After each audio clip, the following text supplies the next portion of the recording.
11 জুলাই 2017 কুলাউড়া থানার বাইরে অসংখ্য সাধারণ মানুষের ভিড়। থানার ভিতরে এক অসহায় বাবা নিশ্চুপ দাঁড়িয়ে এক পলকে তাকিয়ে আছে। কথা বলার ইচ্ছা ও শক্তি দুটোটাই যেন সে হারিয়ে ফেলেছে। এমন সময় কুলাউড়া থানার পরিদর্শক বিনয় ভূষণ রায় কিছু কাগজ বের করে দিয়ে বলল, এখানে কিছু সই করে দিয়ে তারপর ডেড বডিটি নিয়ে যান। এই কথাটি শোনা মাত্রই সদ্য মেয়ে হারানো বাবার বুক ফাটা চিৎকারে সম্পূর্ণ থানা কেঁপে উঠল। সে বলতে লাগলো, আপনারা ওকে ডেড বডি বলবেন না, ও এখনো বেঁচে আছে। তখন সেখানে উপস্থিত কনস্টেবলরা এসে তাকে সান্ত্বনা দিতে লাগলো। সদ্য মেয়েকে হারানো এক বাবার কান্না কি আর সান্ত্বনায় যায়? কিন্তু পুলিশ কোনো আবেগের ধার ধারে না, কারণ তাদের আরও অনেক কাজ, অনেক কেস পেন্ডিং জমে আছে। থানার পরিদর্শক বিনয় ভূষণ রায় কিছুটা বিরক্ত হয়ে অন্যান্য অফিসারদেরকে তার কাছ থেকে সই করিয়ে নিতে বললেন। এদিকে বাবা তার মৃত মেয়েকে জড়িয়ে ধরে চিৎকার করে কাঁদতে লাগলো। উপস্থিত কনস্টেবলরা কোনো রকম পরিস্থিতি সামলে নিয়ে তাকে বাহিরে নিয়ে গেল।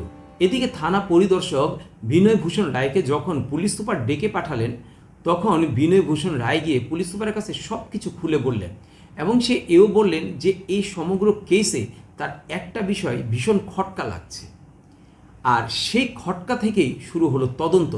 আর তদন্তের পরে যা বেরিয়ে আসলো তা শুনলে প্রিয় দর্শক আপনাদের চোখ কপালে উঠবে, যা কোনো থ্রিল মুভির তুলনায় কম নয়। আসসালামু আলাইকুম প্রিয় দর্শক, আমি আসাদুজ্জামান।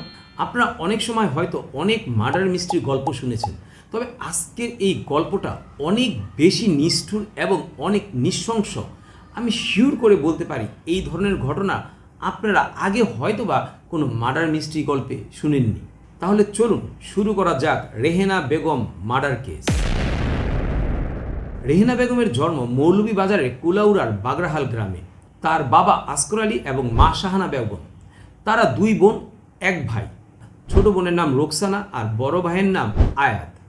রেহেনা পাশের একটি গ্রামের স্কুলের 10ম শ্রেণীর ছাত্রী হিসেবে সে মোটামুটি বেশ ভালোই ছিল। তার বাবার ইচ্ছে ছিল তার মেয়েকে উচ্চশিক্ষায় শিক্ষিত করবে, তাই তিনি মেয়ের পড়ালেখার ব্যাপারে কোনো প্রকার গাফলতি করতেন না। যদিও আসগর আলীর আর্থিক অবস্থা তেমন ভালো ছিল না, নিজের অল্প বিস্তর জমিতে সে চাষাবাদ করত এবং মেয়ের পড়ালেখার খরচ আর সংসারের অন্যান্য ব্যয় মেটানোর জন্য মাঝে মাঝে ঠিকাদারি কাজও করত। দুই মেয়ে এবং এক ছেলেকে নিয়ে আসগর আলীর ছিল বেশ সুন্দর একটি সংসার। গ্রামের মেয়ে রেহেনা দেখতে শুনতে মোটামুটি ভালোই ছিল, তাই এই 17 বছর বয়সেও তার জন্য অনেক বিয়ের প্রস্তাব আসতো। বাংলাদেশে একটি প্রবাদই আছে, পুরীতে বুড়ি, তাই সাধারণত এইসব গ্রামের মেয়েদের 20 পেরোনের আগেই বিয়ে হয়ে যায়। এমনকি রেহেনার অনেক বান্ধবীরও এই বয়সেই বিয়ে হয়ে গিয়েছিল। স্বাভাবিকভাবেই অন্য মেয়েদের বিয়ে হতে দেখে রেহেনার বাবা মার মনের মধ্যেও কিন্তু ইচ্ছে জাগতো যে তার মেয়েকে ভালো একটি পরিবার, জাত খানদান দেখে বিয়ে দিবে। এর মধ্যে রেহেনার জন্য বেশ ভালো একটি পরিবার থেকে বিয়ের প্রস্তাব আসে, যা রেহেনার বাবা কখনো কল্পনাও করতে পারেনি। ছেলে সুশিক্ষিত, শহরে চাকরি করে এবং বেতন টেতন ভালোই পায়, আর গ্রামে তাদের অগাধ সয় সম্পত্তি রয়েছে। আপনারাই বলেন এমন প্রস্তাব কেউ কি না করতে পারে? তাই রেহেনার বাবা মাও পিছপা হলেন না। তারাও চিন্তা করলো, যেহেতু ভালো একটি প্রস্তাব পেয়ে গেছি, এখানে মেয়েকে বিয়ে দিয়ে দিব। দোনো পক্ষের সম্মতিতে বিয়ে একরকম প্রায় ঠিকই হয়ে যায়। কিন্তু এখানে বাদশাদের রেহেনার একটাই কথা, সামনে এসএসসি পরীক্ষা, আর পরীক্ষার আগে সে কোনো ক্রমেই বিয়ে করবে না। আগে পরীক্ষা, তারপরে বাকি অন্য সব কিছু। বাবা মা রেহেনাকে বেশ করে বুঝাতে লাগলো যে এত ভালো একটি প্রস্তাব সবসময় তো আসে না, তোর সমবয়সী অনেকেরই তো বিয়ে হয়ে গেছে, তাহলে তুই কেন অমত করছিস? কিন্তু রেহেনার একটাই কথা, আগে পরীক্ষা, তারপরে বাকি সব কিছু। রেহেনার এমন জেদ এবং অনীহা দেখে রেহেনার বাবা আসগর আলীর মনে একটা সন্দেহ জাগলো। আর এই সন্দেহের পরবর্তী পর্যায়ে যে বিষয়টা বেরিয়ে এলো তা যেন তাদের গোটা পরিবারকে ধ্বংসের দিকে ঠেলে দিয়েছিল। কী সেই সন্দেহ আর কী বা দেখেছিল আসগর আলী, চলুন সেটা জানা। এই অংশটুকু জানতে হলে আমাদের ফিরে যেতে হবে আরও 1 বছর আগে। সালটা 2016। রেহেনার স্কুলে সেদিন একটি সাংস্কৃতিক অনুষ্ঠান হয়েছিল, আর সেই প্রোগ্রামে রেহেনা পারফর্ম করেছিল। পারফর্ম শেষে রেহেনা যখন স্কুল থেকে বেরোলো, তখন বেরোতে তার চোখ পড়ল পাশেই 4-5টি ছেলে দাঁড়িয়ে আছে। এর মধ্যে একটি ছেলে এসে রেহেনাকে বলছে, আপনার পারফরমেন্স কিন্তু আজকে বেশ হয়েছে এবং আপনাকে দেখতেও কিন্তু আজ বেশ চমৎকার লাগছে। আর এই প্রশংসাগুলি শুনতে রেহেনার কিন্তু বেশ ভালোই লাগছিল। তার মনের মধ্যে কেরম অন্যরকম এক অনুভূতি হতে লাগলো। আসলে 16-17 বছর বয়সে যা হয় আর কি। আবার পরের দিন স্কুল শেষে বাড়ি ফেরার পথে সে আবার দেখতে পায় যে সে ছেলেপেলেগুলি ঠিক সেই জায়গায় দাঁড়িয়ে আড্ডা দিচ্ছে। তবে সেদিন আর কিন্তু কোনো কথা হয়নি।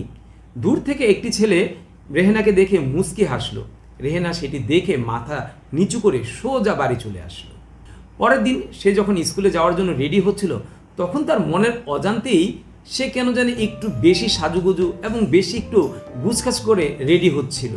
তারপর স্কুলে গেল, কিন্তু ক্লাসের মধ্যে তার মোটেও মন বসছিল না। কখন স্কুল ছুটি হবে আর কখন বাইরে যাবে, কেমন জানি এক অজানা অস্থিরতা তার মধ্যে কাজ করতে লাগলো। যখনই ছুটির ঘন্টা বাজলো, সাথে সাথে রেহানা হুড়মুড়িয়ে স্কুলের বাইরে গেল, কিন্তু গিয়ে দেখলো সেখানে কেউই নেই। তার বেশ মন খারাপ হলো। সে মাথা নিচু করে হাঁটতে শুরু করলো বাড়ির দিকে। ঠিক তখনই তার পেছন থেকে একটি ছেলে বলে উঠল, আজকে কিন্তু আপনাকে বেশ সুন্দর লাগছে। রেহানা পিছন ফিরে তাকিয়ে দেখলো সেই ছেলেটি, যে ছেলেটি তাকে প্রথম দিন প্রশংসা করেছিল আর পরে মুচকি হাসি হেসেছিল। হয়তোবা তার জন্যই আজকে রেহানা এত সুন্দর করে সেজেছে, আর তার জন্যই হয়তোবা রেহানার মনের মধ্যে এরকম ছটফট হচ্ছে। বাস এভাবে হয়ে গেল তাদের মধ্যে প্রেম ভালোবাসা। এরপর থেকে রেহানা স্কুলে যায়। স্কুল ছুটি শেষে তার প্রেমিক তাকে এগিয়ে দিয়ে যায়। কারণ মাঝে মাঝে রেহানা স্কুল ফাঁকি দিয়ে সে ছেলের হাত ধরে অনেক দূরে ঘুরতে চলে যায়। এভাবে তাদের একটি বেশ সুন্দর সময় কাটতে লাগলো। আর এভাবে আস্তে আস্তে তাদের সম্পর্কটা অনেক গভীরে চলে গেল। পার হয়ে গেল 1টি বছর। রেহানার বাবা আসগর আলী মেয়ের বিয়ের অনীহা দেখে প্রথমে সে বুঝতে পেরেছিল যে তার মেয়ের মধ্যে কোনো একটা ঝুট ঝামেলা আছে। সে তার কিছু পরিচিত ব্যক্তিদের তার মেয়ের পিছনে গোয়েন্দা হিসেবে লাগিয়ে দিল এবং তিনিও গোয়েন্দাগিরি করতে শুরু করলো। সে মাঝে মাঝে যখন রেহেনা স্কুলে যায় বা কোচিংয়ে যায়, তখন সে দূর থেকে মেয়েকে ফলো করলো। আর সেই দিন একদিন চলে এলো। মেয়ে স্কুলের পাশে এক কোচিং সেন্টারে পড়ে। তো ক্লাস শেষ হতেই মেয়ে যখন কোচিং থেকে বের হলো, ঠিক ওই মুহূর্তে কোথা থেকে যে এক ছেলে এসে হাজির হলো এবং তাদের কথাবার্তা এবং অঙ্গভঙ্গি দেখে আসগর আলীর আর কিছু বুঝতে বাকি রইল না। তার সন্দেহ একেবারে ঠিক জায়গায় লেগেছে। এখন তার জানতে হবে এই ছেলেটি কে, ছেলেটির পরিচয় কি। আর এই ছেলের পরিচয় জানতে গিয়ে এমন সব বিষয় তার সামনে চলে আসলো যা শোনার জন্য আসগর আলী মোটেও প্রস্তুত ছিল না। খোঁজখবর নিয়ে জানতে পারলো ছেলেটি তাদের পাশেরই গ্রামের। নাম লাল মিয়া, বয়স 25-26-এর মতোই হবে। ছেলেটির কোনো লেখাপড়া নেই, কোনো কাজবাজ করে না, সারাক্ষণ বন্ধু বান্ধবীদের নিয়ে আড্ডা আর টই টই করে ঘুরে বেড়ায়। বাবা মা আর পরিবারের কথা তার নাই বললাম। বকাটে টাইপের একটি ছেলে। আসগর আলী ভেবে পাচ্ছে না কি দেখে তার মেয়ে এই বকাটি ছেলের প্রেমে পড়েছে। আপনারাই বলুন, কোনো বাবা মা কি চাইবে তার এই আদরের মেয়ে এই ধরনের এক বকাটি ছেলের সাথে সম্পর্ক করুক? আসগর আলী ঠিক সাথে সাথে মেয়েকে উত্ত্যক্ত করার দায়ে লাল মিয়ার বিরুদ্ধে একটি সাধারণ ডায়েরি জিডি করে এবং মেয়েকে গৃহবন্দী করে এবং সেই সাথে তার সমস্ত লেখাপড়া বন্ধ করে দেয়। ওইদিকে লাল মিয়া রেহেনার সাথে একেবারে যোগাযোগ করতে পারছে না।